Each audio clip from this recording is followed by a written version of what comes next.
जी बिस्मिल्लाहिर्रहमानिर्रहीम। अस्सलामु अलैकुम वरहमतुल्लाहि वबरकातुहू। मेरा नाम है डॉक्टर मोहम्मद मुज़म्मिल हसन। एक नए सेशन के साथ दो सवालात के साथ आपकी खिदमत में हाज़िर हुए हैं। पहला सवाल ये है कि जानवर जब दो बच्चे देता है, गाय या भैंस, तो क्या ज़ेर एक होती है या ज़ेर दो होती हैं? एक तो ये सवाल है। दूसरा सवाल ये है कि अगर दो बच्चे आ जाएं तो भेड़ बकरी के अंदर अगर दो बच्चे आ जाते हैं तो बकरी भी ठीक होती है, उस लेला भी ठीक होता है, लेली भी ठीक होती है। लेकिन क्या गाय भैंस में अगर दो बच्चे आ जाएं तो क्या जो बच्चा है, जो बच्चा है और जो बच्ची है, क्या इनमें से दोनों ही बांझ होंगे या दोनों ठीक होंगे?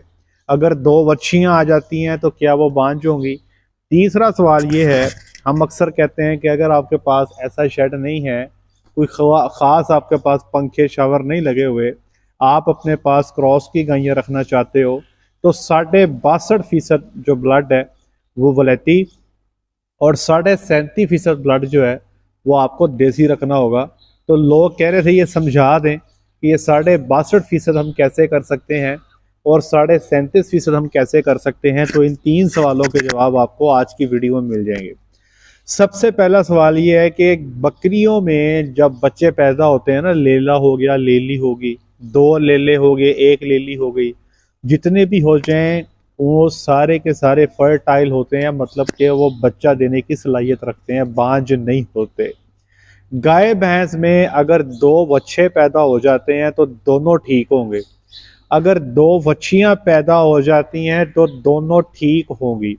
अगर एक बच्चा और एक बच्ची पैदा हो जाती है तो बच्ची के 95% चांस हैं कि वो बांझ होगी।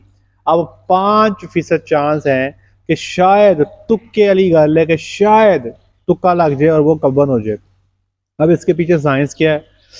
इसके पीछे साइंस ये है, इसमें आपको दूसरे सवाल का जवाब भी मिल जाएगा कि जेर एक होगी या दो होगी। याद रखिएगा, जेर की तीन परतें होती हैं या तीन मेम्ब्रेन्स कह लें। ये दोस्तों ज़रा पास लेके आइएगा। ये देखें, मिसाल के तौर पे ये बच्चा है, ठीक है जी। ये मैं इस तरह का बच्चा बना देता हूँ, ड्राइंग मेरी कोई इतनी अच्छी नहीं है। इसके गिर्द ये पहली परत है, ठीक है जी, फिर ये दूसरी परत है और फिर ये तीसरी परत है। ये बच्चे के गिर्द तीन परतें होती हैं, ठीक है जी। तो जब दो बच्चे होते हैं तो ये दूसरे बच्चे की मैंने ये तीन परतें बना दी, ये मैंने तीन परतें बना दी।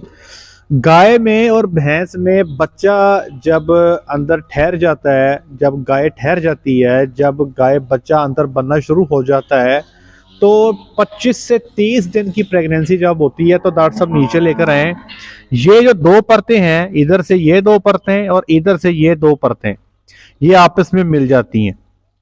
ये इसको हम कहते हैं एमनियन, इसको हम कहते हैं एलेंटॉयस, इसको कहते हैं कोरियन, इसको मिला के कहते हैं कोरियो एलेंटॉयस। तो ये दो परतें और ये दो परतें आपस में मिल जाती हैं, ये ठीक है जी। जब ये दो आपस में मिल जाती हैं तो इनकी जो ब्लड सप्लाई है वो भी एक हो जाती है। जो ब्लड इसको जा रहा है वो भी ब्लड इसको जा रहा होगा, क्योंकि मेम्ब्रेन्स मिल गई, परतें मिल गई, उसके अंदर खून की नालियां मिल गई। तो जो खून इस बच्चे के अंदर जा रहा है वही खून इस बच्चे के अंदर जा रहा है। तो जो मेल है, जो नर है, उसके जो अज़ा हैं, सेक्सुअल ऑर्गन्स जो हैं, वो पहले बन जाते हैं, पहले डेवलप हो जाते हैं। उनके पहले बनने की वजह से एक केमिकल निकलता है जो कि इधर वच्छी के अंदर चले जाता है और वच्छी के जो अज़ा हैं, जो उसके सेक्सुअल ऑर्गन हैं, उनको वो डेवलप होने नहीं देता, बड़ा होने नहीं देता, जिसकी वजह से वच्छी जो है वो बांझ पैदा होती है। तो जब ये दो परतें आपस में मिल जाती हैं तो प्लेसेंटा या जेर जो है जब निकलेगी तो एक ही निकलेगी। अमूमी तौर पे होता ही है कि जब ट्विंस पैदा होते हैं, लोग कहते हैं जी गां ने एक जेर सुट दी है तो दूसरी नहीं सुटी। वो भाई मेरे, वो होगी ही एक, लेकिन जुड़ी हुई होती हैं।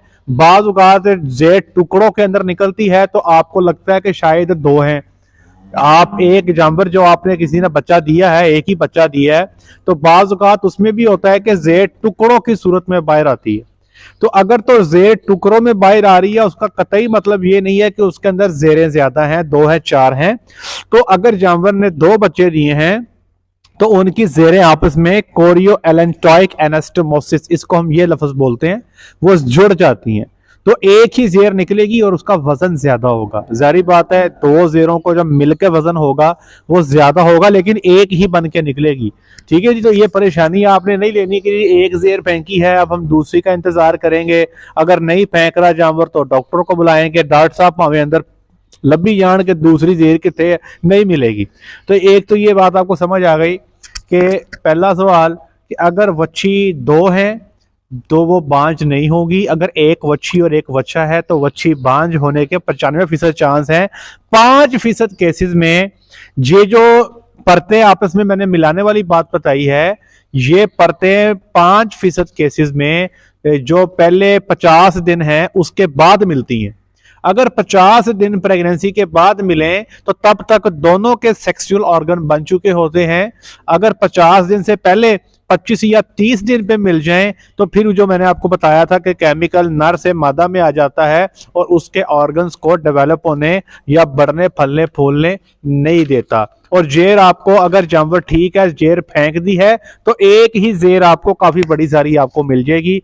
तो ये हो गया जी आपके पहले 2 सवालों का जवाब। अब तीसरा सवाल आ जाए कि 62.5% ब्लड हमने कैसे बनाना है। अब इसके लिए डॉक्टर साहब ये पास लेकर आए, ये मिसाल के तौर पे हमारे पास गाय है, कोई देसी गाय, कोई सी देसी गाय आपने लल्लू पंजू उठा ली मार्केट से, ठीक है जी, उसके अंदर आपने टीका रखवा दिया फ्रीजियन, प्योर फ्रीजियन, ठीक है जी। तो उसके मिलाप के नतीजे में ये आगे एक बच्चा पैदा हो गया, ठीक है जी। मैं मिसाल के तौर पे कहता हूं जी वच्छी पैदा हो गई, ठीक है जी। अब ये जो वच्छी पैदा हुई है इसके अंदर 50% जो ब्लड है इस देसी गाय का होगा और ये 50% जो ब्लड है ये इस फ्रीजियन का होगा, जिसको अमूमी तौर पे हम F1 कहते हैं या फर्स्ट जनरेशन इसको अमूमी तौर पे कहा जाता है। अब इसके बाद आप क्या करेंगे, अब इसके बाद आप फिर दोबारा इस वच्छी को फ्रीजियन का टीका लगवा देंगे दोबारा। अब इससे होगा ये कि इस वच्छी में चूंकि 50% ब्लड फ्रीजियन का है और 50% ब्लड 50 देसी है और 50 फ्रीजियन है, तो इस वच्छी में जो नई पैदा होगी जिसको हम F2 कहेंगे, अब उसके अंदर सीन ये होगा कि 50 का ये आधा कर लें 25, देसी ब्लड रह गया 25, इस फ्रीजियन का ये 25 आ गया और जिसका टीका रखवाया उसका 50 आ गया, ठीक है जी।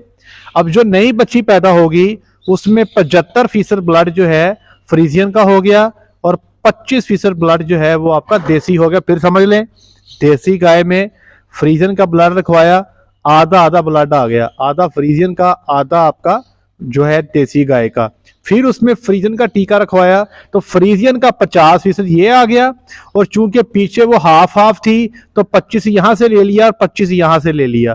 तो अब जो बच्ची पैदा हुई F2 ये 75% जो है ये वलैती है और ये 25% जो है ये आपकी इसमें देसी ब्लड होगा। अब आपने जो तीसरा क्रॉस करवाना है उसको अब आपने ये बात जरा गौर से समझनी है। अब इस बच्ची का जो तीसरा क्रॉस होगा वो होगा एक ऐसे बच्चे से जिसमें 50% ब्लड वलैती है और 50% ब्लड देसी है, ठीक है जी। इसको हम कहते हैं reverse cross, R1 reverse cross, कि ऐसे बच्चे से करवाएंगे जिसमें 50% वलैती ब्लड है और 50% देसी ब्लड है। अब देखिए बनता क्या है, जो नई बच्ची पैदा होगी, जो नया जानवर पैदा होगा उसमें क्या क्या होगा, यहां से 25 वलैती आ गया, ठीक है जी, और यहां से 25 देसी आ गया, ठीक है जी। इसमें जमा करते जाएं, यहां से 75 का आधा कर लें 37.5 वलैती आ गया और यहां 25 का 12.5 जो है वो देसी आ गया। अब इसको आप जमा कर लें, 25 और 37.5 बन गया 62.5, 25 और 12.5 कर लें तो ये हो गया 37.5। तो ये सिंपल तरीकेकार है। मैं आपको आसान अल्फाज में दोबारा बता देता हूं कि अगर देसी गाय आपने ली है तो पहला क्रॉस उसका आपने कराना वलैती बच्चे से, जो बच्ची दोबारा पैदा होगी उसका फिर क्रॉस कराएंगे वलैती बच्चे से, फिर जो बच्ची पैदा होगी उसका क्रॉस ऐसे बच्चे से कराएंगे जो आधा वलैती होगा और आधा आपका देसी होगा। तो पैदा होने वाला जो जानवर होगा वो 62.62% या 3/8% हिस्सा जो है उस, बल्कि 5/8% हिस्सा उसका जो है वलैती होगा और 37.5% या 3/8 हिस्सा उसका देसी होगा। तो ये आपको मैंने समझा दी है बड़े आसान तरीके से। उम्मीद है कि आपको इन सारे सवालात के जवाब आपको मिल चुके होंगे। मजीद कोई चीज़ पूछना चाहते हो तो नीचे कमेंट सेक्शन में पूछ लीजिएगा। आज के लिए इतना ही। अपना ख्याल रखें, दुआ में याद रखें, 5 वक्त की नमाज बाद जमात अदा करें। अस्सलाम वालेकुम।